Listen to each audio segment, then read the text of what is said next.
আচ্ছা শোনো, বিয়ের পর কিন্তু আমি তোমার বাড়িতে থাকবো না। মানে? মানে এটাই, আমি তোমার বাবা মার সাথে থাকতে পারবো না। কিন্তু এটা কি ধরনের কথা? বিয়ের পরে তো সবসময় মেয়েরাই ছেলেদের বাড়িতে আসে। হ্যাঁ তো ঠিক আছে, এবার চেঞ্জ করে দিচ্ছি। বিয়ের পর তুমি আমার সাথে আমার বাড়িতে এসো। প্রত্যেকবার মেয়েরাই কেন যাবে? চলো ঠিক আছে, বিয়ের পরে আমি তোমার সাথে তোমার বাড়িতেই থাকবো, কিন্তু আমার একটা কন্ডিশন আছে, আমি কোনো জব করব না। আচ্ছা এটা বলো, তোমার স্যালারি কত? এর সাথে স্যালারির কি সম্পর্ক? কেন? বিয়ের পরে যখন তুমি আমার বাড়িতে আসতে, তুমিও তো আমাকে স্যালারি জিজ্ঞেস করতে। আচ্ছা ছাড়ো, এটা বলো তোমার কাছে গাড়ি কি আছে? না, এভাবে তো আমি বিয়ে করব না। হ্যাঁ, একটা কন্ডিশনে আমি বিয়ে করতে রাজি আছি। যদি তুমি তোমার বাবা মাকে ছাড়া আমাকে আলাদা কোনো একটা ফ্ল্যাটে রাখতে পারো, দেন আমি তোমাকে বিয়ে করতে রাজি।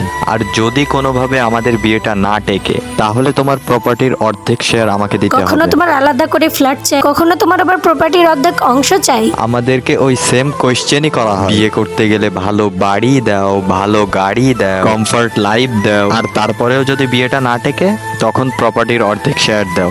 তারপর কি হলো তা জানতে হলে ভিডিওটি লাইক করে চ্যানেলটি সাবস্ক্রাইব করে কমেন্টে পার্ট 2 লিখে যাও।